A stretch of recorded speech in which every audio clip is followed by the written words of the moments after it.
I'm Miss Grant, and I'm going to be reading one of my favorite books, A Porcupine Named Fluffy. When Mr. and Mrs. Porcupine had their first child, they were delighted. Now he needed a name. Should they call him Spike? No, Spike was too common. Should they call him Lance?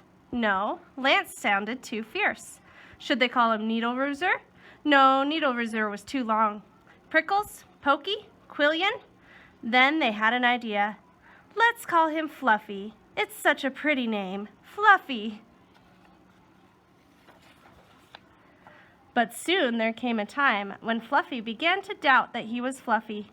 At first, he became suspicious when he backed into a door and stuck fast. That was not a Fluffy thing to do. He was even more convinced when he accidentally slept on his back and poked holes in the mattress, a very unfluffy thing to do. When he tried to carry an umbrella, he knew the truth without a doubt. Fluffy definitely wasn't. So he decided to become fluffier. Clouds are fluffy, he thought. I'll be a cloud. But he couldn't stay up. I know. Pillows are fluffy, he said. I'll be a pillow. But when his mother sat on him, she was not pleased. He tried soaking in a bubble bath for 45 minutes, but he did not become fluffy. He became soggy.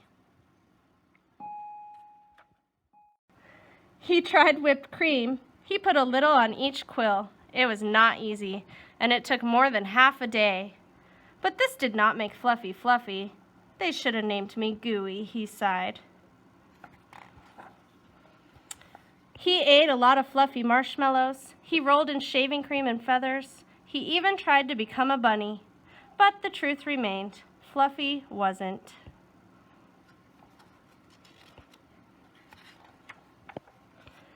One afternoon, Fluffy set out for a walk, trying to think of ways to become fluffy. Before long, he met a very large rhinoceros. "Grrr," said the rhinoceros. "I'm going to give you a rough time." Fluffy didn't know what a rough time was, but he didn't like the sound of it at all. "What's your name, small prickly thing?" asked the rhinoceros unkindly. "Fluffy," said Fluffy. The rhinoceros smiled. He giggled, then he laughed out loud. He rolled on the ground. He jiggled and slapped his knees and roared with laughter. "A porcupine named Fluffy," howled the rhinoceros. Fluffy was embarrassed, but he tried to be polite. "And what is your name?" he inquired. "I can't say it," giggled the rhinoceros. "Hubert?" suggested Fluffy.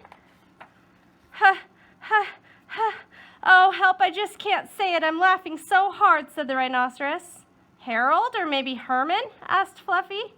"No," gasped the rhinoceros. "It's Hippo." Hippo? A rhinoceros named Hippo? Fluffy smiled. He giggled, then he laughed out loud. He jiggled and slapped his knees and howled with laughter. "A rhinoceros named Hippo?" Fluffy cried. A porcupine named Fluffy, a rhinoceros named Hippo. It was almost more than they could bear. Hippo and Fluffy rolled on the ground, giggling and laughing until tears came to their eyes. At last, they lay exhausted on the ground. From that time on, they were the best of friends.